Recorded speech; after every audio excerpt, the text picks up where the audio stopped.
Welcome into NBA Now by Chat Sports. I am Nic Rohloff. On today's show, final big board. The draft is just 4 days away, and it's time to release my top 30, and there's no going back. No changes are going to be made, so don't you worry. No fraudulent activity here at NBA Now. We're going to make sure we have it all here. Top 30 prospects in this draft. Make sure you follow me over on Twitter, too, by the way, because I'm talking about the NBA draft every single day on Twitter/X, whatever you want to call it. If you want more NBA draft content, I'm the place to find it. Handle is at Nic_Rohloff. If you have any questions, too, you can go shoot them for me. All right, let's get into the big board now. Number one, I'm going to keep Alex Sarr here at number one. I just really like his size. I like his defensive versatility. The offense needs to be improved, no doubt about that. But I'm going to trust it, and if he's able to develop a consistent 15-foot jumper, I think he is someone that can be very good. Kind of compare him to a worse but younger Chris Bosh. It's a bold comparison, but I like it. Nikola Topic at number two, the guard from Serbia. I comp him to Goran Dragic in a way. I really like this comp. I've seen other people do it as well. I know he has a partially torn ACL, but I'm comparing this guy's when he's fully healthy. I don't think the ACL is going to affect him long-term because he's not the most explosive athlete to begin with, and he doesn't rely on athleticism and quickness. I like Topic. I think he's the second guy in this class, best playmaker and facilitator. Number three is Matas Buzelis, the forward/wing/G League Ignite.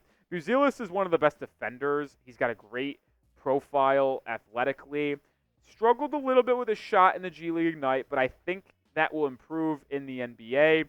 Someone who can defend, he can score. If he gets that jumper up, I think we got big things coming from Nikola Topic. I compare him to a thin Pascal Siakam. 4, Zaccharie Risacher, the forward from France out of JL Bourg. I like him a lot, and I've seen some people in our live chat, if you're watching this live, talk about Rui Hachimura today. I think Risacher is kind of similar to Rui Hachimura, if I'm going to be honest. He's got really quick shot for him. He's got a really good ability to catch and shoot. Like, the release is crazy. It's like he never even touches his hand. He's got good lateral quickness as well defensively. The three-point shooting is relatively new. Like, I don't know if that's going to be able to hold up long-term because it's been a one-year thing for Risacher. But if it is, I think he can be a really good player in the NBA. We went through my top 4, still 26 to go. But who is your number one prospect in the draft? Mine is Alex Sarr. Let me know if you have a different one down in the comment section. Democracy. You just give me your votes. Number 5 is Stephon Castle, the guard from UConn, who wants to be a point guard. See if he actually is. I think he's better as a combo guard that can play the 1 and 2. 6'5.5", 6'9" wingspan, really good athletic profile. I compare him to DeJounte Murray as a mid-range shooter, scorer, defender, playmaker, can do it all. Sheppard at number 6, the guard from Kentucky, who just is simply good at everything. Can handle the ball, shot it above 50% from 3, averaged 2.5 steals a game, came off the bench. He's a good team player. He just fits any role you can ask him to fit, which is why I compare him to Derek White. Yeah, he was one of the players that had the biggest impact on the Celtics this year. Role players do matter, folks. I think Sheppard is going to be one of the best in the NBA in 5 years. Dalton Knecht at 7 here, the wing from Tennessee. There's an absolute flamethrower. I think he's a Buddy Hield, Corey Kispert type, 6'5", 6'9" wingspan, also very athletic, just not a shooter, folks. Is not afraid to take it to the rack and finish on top of you. Really athletic guy. Love his scoring, averaged 20 a game for the Volunteers a year ago. Donovan Clingan at number 8. There's a realistic possibility he goes number 1 overall in this draft. Really is. I think he's the 8th guy, though, because he doesn't provide a lot offensively. He's Rudy Gobert light, man. Like, I don't love his footwork in the post. He's a good rim threat, or lob threat, I should say. Really a good rim protector, good strength and size combination. Not the best laterally. Question his ability to play in non-drop coverage situations like Rudy Gobert. There's a lot of similarities between the two. But listen, if you're getting a 4-time depoy, even though I'm not high on him, you're going to be happy with that. Jared McCain at number 9, the guard from Duke. Just unbelievable jump shooter. Like, it's so quick. I said this about Risacher, but it's hard to even see the ball touch McCain's hands at times. And it doesn't matter if it's off the catch or dribble for McCain. A little bit undersized, which hurts the ceiling because is he going to be a 1? Is he going to be a 2? But someone that can defend, shoot the 3 ball, Wesley Matthews type. A little bit smaller than him, but I like it. Devin Carter at 10, the guard/wing from Providence, who just is one of the best role players that you'll find out of this draft. Compare him to Josh Hart. Smaller, but same type of build. 6'2", 6'8", wingspan. Plays at 100% full speed at all times. Averaged 8.7 rebounds as a 6'2 guard. Is that not the most Josh Hart thing you would ever see? I like Devin Carter. Cody Williams, a number 11, the wing from Colorado. Younger brother of Jalen Williams from the Oklahoma City Thunder. Really good size. 6'6.5", 7'1" wingspan. He's very, very lengthy, which is something that I like. Also moves his feet extremely well laterally.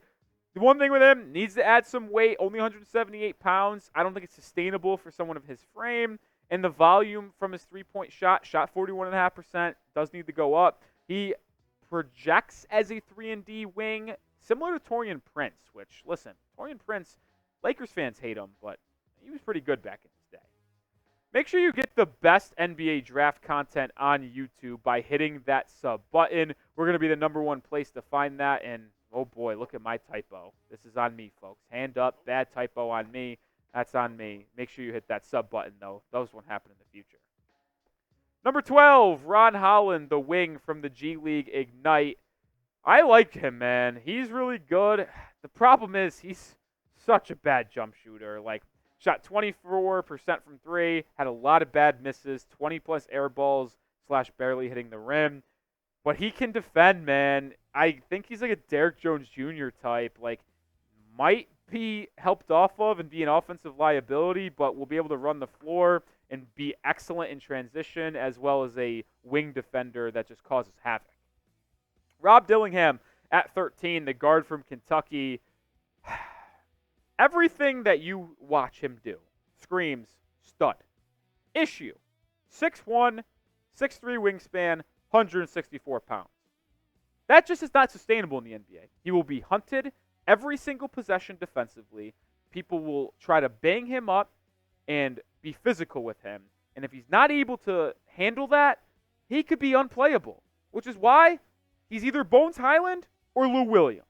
He's either going to be a terrific small guard that scores the basketball off the bench like Lou Williams and you can play him, or he's going to be that, but unplayable like Bones Highland, but the upside is there with Dillingham. Khalil Ware, the center from Indiana at 14 here. I compare him to a Miles Turner, Brook Lopez type. The motor is a question. Took some plays off at Oregon and Indiana, but the talent is undeniable. Shot 42.5% from 3. Low volume, but very good. 2 blocks a game, 10 rebounds a game, 16 points a game. Oh, excellent athlete as well, excuse me. I like Ware, just if he's got that motor and work ethic, that's the question. Tristan Da Silva here at 15 to round out our top half here. Wing from Colorado, kind of give him a Trevor Ariza type vibe. 6'8", 6'10" wingspan, just an all-around basketball player that can contribute right off the bat with any team that drafts him. He can handle the ball too, acts as a playmaking hub at the top of the key for that Colorado offense. To me, there's just like no way Da Silva isn't a average role player in the NBA, which is maybe why he's not going in the top 10, but there's also no reason for him to fall past pick 17 that the Lakers have. Isaiah Collier at 16 here on my big board, the guard from USC, a little higher than others, or for me at least. He's a great driver of the basketball, absolutely ferocious. He's got some stock to him, man. He's 6'2.5" with a 205 poundage. That's just incredible, and he's very muscular. Inconsistent jumper, never put a full season of good shooting together, and throughout his entire career, even dating back to high school. And he's not a good free throw shooter either, which shows like maybe he's not going to improve in that area. 67% at college, like that's concerning. But in terms of his playmaking, dog mentality, and getting to the rim, I do like Collier. Another guard, Carlton Carrington, a.k.a. Bub Carrington, the guard from Pitt. I like him. And to me, he's a tall Kemba Walker because the way he is shifty with the ball in his hands, able to float right into his jump shot, like that's the #1 thing when I watched him I was able to take away. When he does his little hesitations and crossovers in between the legs, like It just is so quick to like take that dribble move into a shot, floats right into it. Also able to elevate over defenders in the mid-range because of that 6'8" wingspan he possesses. Very similar to Devin Booker when you watch him get into his mid-range shot. I like Carlton Carrington. I think he's going to go earlier than people think in this draft. Kyle Filipowski at 18, the big from Duke. Just so versatile on the offensive end, man. Can space you out, but also handle the rock a little bit. Decent passer, average 3 assists a game for the Blue Devils. Had an offensive rating of 117.3 for the Blue Devils. Good footwork in the post as well. Just not a good defensive player. He has a negative wingspan. He's 6'11 in height, 6'11 in wingspan. So he is a neutral/negative wingspan, and he's not the most athletically gifted either. Could easily get beaten out of a lot of 50-50 balls on the rebounding end. Kind of compare him to Mo Wagner, which is a decent backup center, but that's all you're probably going to get. Jacoby Walter at 19, the guard from Baylor. I like Walter, man. +6 wingspan, 6'10 at a 6'4 height. It's welcomed in the school of Nic Rohloff because I am a absolute fiend for wingspan. But either way, 57% of his shots last year came from the three-point line. It's not great because, well, he's not very versatile in his offensive game, but he is a good shooter. Missed some clutch free throws in March Madness, which is concerning, but did shoot 79% for the year. 5-star out of Texas when he went to Baylor. Walter's a good prospect. Tajan Salon, the forward from France, who many people believe could be a top 5 player in this draft. I just don't see it. I do think he is good. 6'9", 7'1" wingspan. Just struggled from the three-point land, but the shot is there. Like, I do think he can shoot it. Shot 31% last year. He's very raw. Can't really create for himself offensively. And the issue I also have with Salon is, like, I don't know if the ball handling will ever reach a point where he can create for himself, but will be a good connecting piece defensively and offensively, at least in my opinion. I kind of compare him to an athletic Maxi Kleber of the Dallas Mavericks.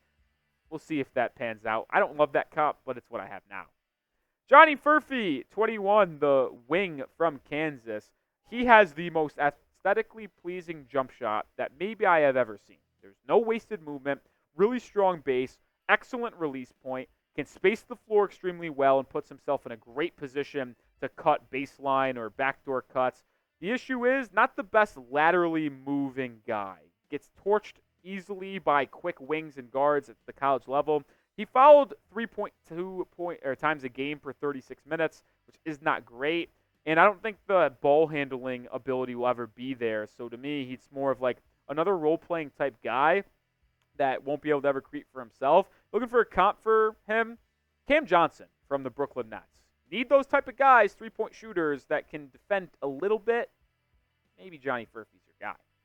All right, we're going to still have 9 prospects to get to, but we are having these hats on sale for you right now. Chatsports.com/draft hats. They're on sale. You can get them in Heat, Warriors. You can get them on any team you want. 30 NBA teams, 30 different styles, as well as snapbacks, curved brims, flat brims.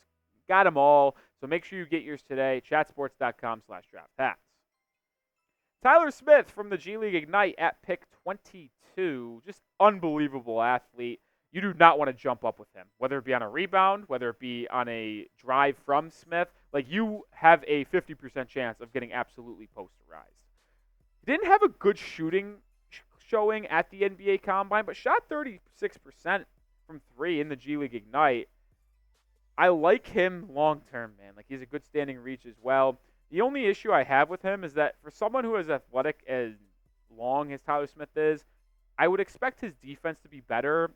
So that's a question. Like, does he take plays off? Does he not give it his all? He'll need to in the NBA, that's for sure. Jalen Tyson at 23, the guard/wing from California. I've just grown on him so much in this draft process, man. I originally had him like a couple weeks ago outside the top 30. I have him at 23 now. I don't love this comp, but I do have Caleb Martin. He did it all for Cal. 19.6 points a game, 7 rebounds, 3.5 assists. Also shot 46.5% from the field. He's a skilled scorer, man. He's very good at playing at his own pace and is a good pick-and-roll ball handler, getting to the rim, shooting the mid-range, taking a step-back 3. He has it at all 3 levels. Turns it over a little bit, though, like Jalen Tyson. Yves Missi at 24, the center from Baylor. The thing that impressed me the most about him is that he could score in isolation settings with the ball in his hands. Like, they'd throw him the ball at the three-point line at the top of the key or just that little high post area and let him take his man off the dribble if he had a mismatch. Also led the Big 12 this year with 63 dunks, so he's a really good lob threat. Also averaged 1.5 blocks a game. I like Misi a lot. I think he could probably go higher than his big board slot here. Kind of a Rashawn Holmes type, if you're asking me. Keyshawn George at 25, the forward from Miami. Very low floor, but a very high ceiling. He's confident with his three-point shot. He's shot it from deep at times and is really good at shooting through a contest. There was many times this season where people would get a hand in his face. It just simply didn't matter. He would put it right over them. And his 6'7", 6'10" wingspan type allows him to do that. He's also a pretty solid playmaker for a really low usage rate. Averaged 2.5 assists a game and only was used 17.6% of the time for Miami. The long term, the upside is visible for George. Tyler Kolek for Marquette here comes at 26. I think he goes higher than this number as well. I compare him to Reggie Jackson in a way where he can play as a starting guard. He can be a lead guard off the bench. Not the biggest guy, not the most athletic guy, but he's just someone who's going to beat you with his IQ. Cerebral player. He's also an excellent finisher of the rim, knows how to stop, start, and throw off the timing of other defenders. Scoop lefty layups are just absolutely money from him. One Big East Player of the Year in 22-23, so he's an accomplished player at the collegiate level. Expect him to make a difference on a team right away. 4 more players to get to on today's show, but who is your top draft sleeper? Get crazy. Is it someone that we haven't talked about yet?